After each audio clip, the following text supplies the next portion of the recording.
Future has released Monster, his classic mixtape, and it's been actually 5 years since he released that. And it's almost Halloween, so I think it's appropriate.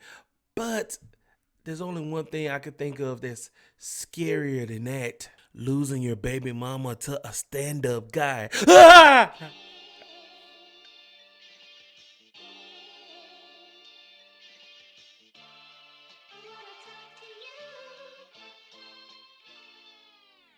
Yo, what up? It's your boy Black with Black TV. We'll give you reviews and hip hop news. And today it's another retro review, and it's gonna be Future's classic mixtape, Monster. But don't forget to hit subscribe to Black TV for more views, more reactions. Hit that like button, hit that notification bell to be notified for more videos. And in the comment section below, tell me your most favorite Future album, mixtape, record, whatever you want to call it. What is the most classic Future project he has ever did in your opinion? Mine is Dirty Sprite 2. DS2, yes, because I think that was the top tier of his career, is that album right there. But that's just my opinion. What's your opinion? Leave it in the comment section below. So without any further ado, let's go ahead and do a deep dive in Future's classic mixtape, Monster. Like I said before, it's been exactly 5 years since Future released his mixtape, and this is actually a classic mixtape. I mean, it has some flaws, but it actually is a classic. Future put on his Instagram today and actually said that I've always spoke through my music, and the people championed my trials and tribulations wholeheartedly with no regards. Remember Monster 5 years later. This classic is available on all platforms. Thanks for the love, RIP Seth. And just like what Future says, this project is available on all platforms, and I commend them on that. But let's go ahead and get into the cover. The cover is creepy, nice, and it's actually appropriate for the time of the year and actually the whole theme of it. I like that he's like screaming and he has, you know, like bandages around him like he's a mummy. But I mean, I like that. The cover is dope, and then you got the Free Bands logo behind them.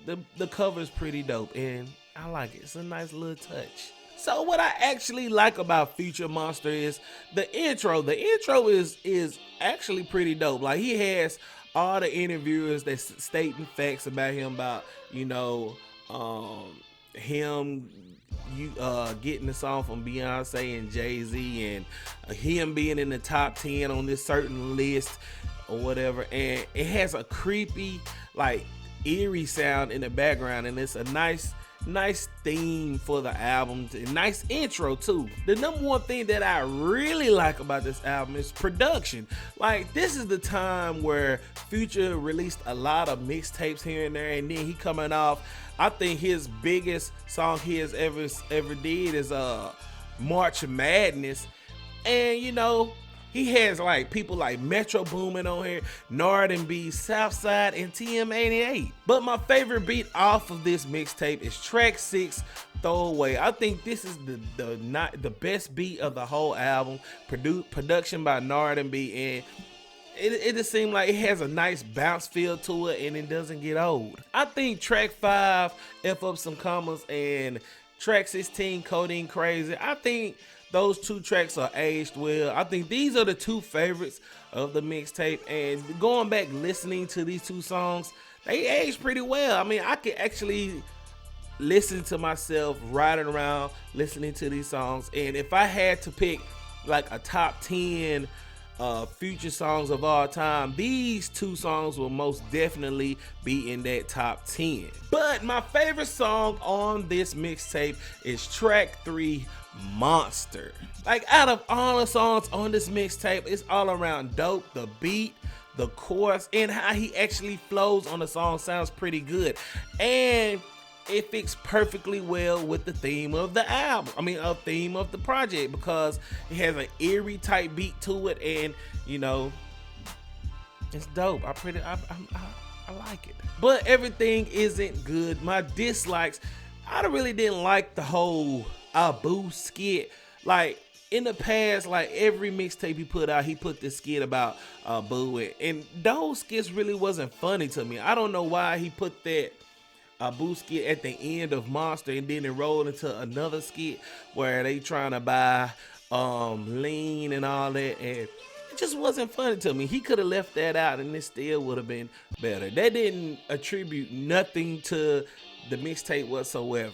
I don't like the fact that artists put 2 tracks in 1 track. Like, if you're gonna have 2 songs in 1 song, just make it 2 songs. Like, he did that on track 6, Throwaway, and like it went from trap to R&B. I know Future around this time is trying to dive in more into the R&B type realm, which, you know, I'm really not too fond of. But if you're gonna make 2 songs, don't whip them together. Just go ahead and just make them 2 songs. Track 12, Hardly, it was okay. It's just that this was like the only song right here where he was trying to harmonize on the chorus, and it just wasn't me. I don't like the singing type Future. Future needs to stay in this realm right here, personally, in my opinion, but I just didn't like the singing on track 12, Hardly. And the only feature on this album right here is Lil Wayne on track 7, and Lil Wayne really didn't attribute anything to the song. Like, it wasn't like he was saying punchlines on this song, but it wasn't like the Sorry for the Wait Lil Wayne. It wasn't the No Ceilings Wayne. It was just regular bars Lil Wayne just threw on here, and it was mediocre. It was mad. It wasn't bad, but it didn't really contribute anything to it. But my least favorite song is track 2, Radical, because like the chorus seems like it was more forced on this song than anything. To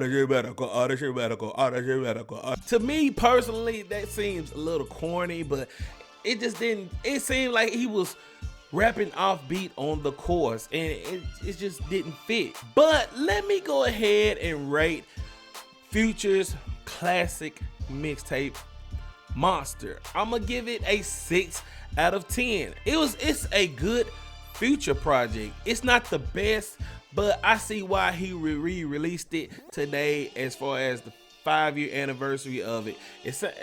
Majority of it sounds really good. It has some flaws, but I can go back and listen to it, and it has just a couple of classics on here.